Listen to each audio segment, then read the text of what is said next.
نبی کریم صلی اللہ علیہ وسلم نے جو ہلاک کرنے والی 3 چیزوں کے تعلق سے ارشاد فرمایا ہے، تو ان میں سے دوسری چیز جو ہلاک کرنے والی ہے وہ ہوا متبع، ایسی خواہش نفس جس کا اتباع کیا جائے، جس کی پیروی کی جائے، یعنی نفس میں جی میں جو آیا وہ کیا، بس جو بھی جی میں آتا ہے بلا تردد اس کو کرتے چلا جاتا ہے۔ ایسا آدمی کا دل بالکل ظلمت میں گھر جاتا ہے، اور وہ اتنا گھر جاتا ہے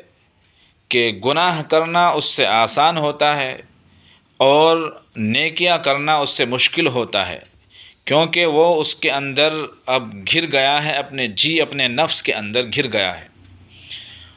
اس کے لیے آسان ہے شراب پینا، اس کے لیے آسان ہے مزے کرنا، اس کے لیے آسان ہے جھوٹ بولنا، غیبت کرنا، فراڈ کرنا، دھوکے بازی کرنا، دھوکہ دینا اس کے لیے بہت آسان ہے۔ رشوت لینا اور مزید گناہ ہے، حرام کمانا، سب اس کے لیے بہت آسان ہے، لیکن نماز پڑھنا، ذکر کرنا، قرآن کریم کی تلاوت کرنا، اللہ سے معافی مانگنا، اللہ کے سامنے رونا دھونا، یہ اس کے لیے بڑا مشکل ہوتا ہے۔ اس لیے اس کا جو توڑ ہوگا، یعنی ہوا متبع، جو نفسانی خواہش کی پیروی کرتا ہے، یہ کس طرح بچے گا؟ تو اللہ کے نبی صلی اللہ علیہ وسلم سے ایک مرتبہ سوال کیا گیا، یا رسول اللہ، عقل مند آدمی کون ہے؟ اور ناتواں، کمزور، بے عقل وہ کون ہے؟ تو آپ نے جو جواب دیا وہ بڑی عبرت کا جواب ہے۔ آپ علیہ الصلاۃ والسلام نے ارشاد فرمایا کہ وہ شخص جب اس سے کوئی نیکی ہوتی ہے تو وہ اس پر اللہ کا شکر ادا کرتا ہے کہ اللہ کا شکر ہے، اللہ نے یہ نیکی کی توفیق عطا فرمائی ہے، لیکن جب اس سے کوئی گناہ سرزد ہو جاتا ہے تو گناہ سرزد ہونے کے بعد وہ بے چین ہو جاتا ہے، اور وہ یہ سوچتا ہے کہ گناہ آخر مجھ سے ہوا کیوں ہے، یہ اتنی بڑی غلطی مجھ سے ہو کیوں گئی ہے؟ تو وہ اپنی چھوٹی سے چھوٹی غلطی کے اوپر بھی اور بڑی سے بڑی غلطی کے اوپر بھی نظر رکھتا ہے، اور وہ پھر سوچتا ہے۔ تو اگر کوئی آدمی اس طرح سوچتا ہے تو وہ ہوا متبع، یعنی نفسانی خواہش کی اتباع سے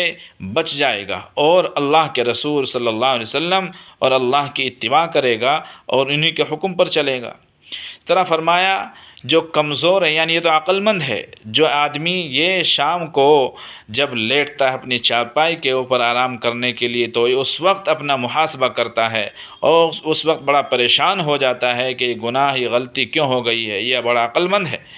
اور اسی طرح کمزور، ناتواں اور بے عقل اور غافل وہ ہے جو اپنی نفسانی خواہش کے پیچھے چلتا رہتا ہے، کبھی سوچتا ہی نہیں ہے اگلی زندگی کے لیے، جو برائیاں کر رہا ہے ان کے تعلق سے کبھی اس کے ذہن میں بات آتی ہی نہیں ہے، یہ کمزور ہے، یہ غافل ہے، یہ بے عقل ہے۔ تو ہم سب کو عقل مند بننا چاہیے۔ اس کی مثال آپ یوں لیجئے کہ ایک آدمی تجارت کرتا ہے تو وہ جب اسے نفع ہوتا ہے تو بڑا خوش ہوتا ہے، لیکن جب نقصان اسے حساب میں کہیں نظر آتا ہے تو راتوں کو نیند نہیں آتی، وہ پریشان ہوتا ہے، کہیں لینے دینے میں تو گڑبڑ نہیں ہو گئی، کہیں حساب میں تو گڑبڑ نہیں ہو گئی، وہ اس طرح سوچتا رہتا ہے، پھر اگلے دن بڑے حساب سے اور بہت ذمہ داری کے ساتھ اپنے کام کو کرتا ہے۔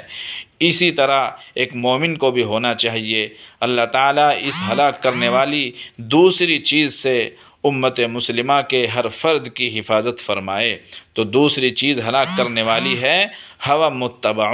یعنی ایسی خواہش نفس جس کا اتباع کیا جائے، جس کی پیروی کی جائے، ہم اپنی زبان میں اس کو کہہ لیں خواہش پرستی۔ اللہ تعالی ہم سب کو اس بیماری سے ہماری حفاظت فرمائے۔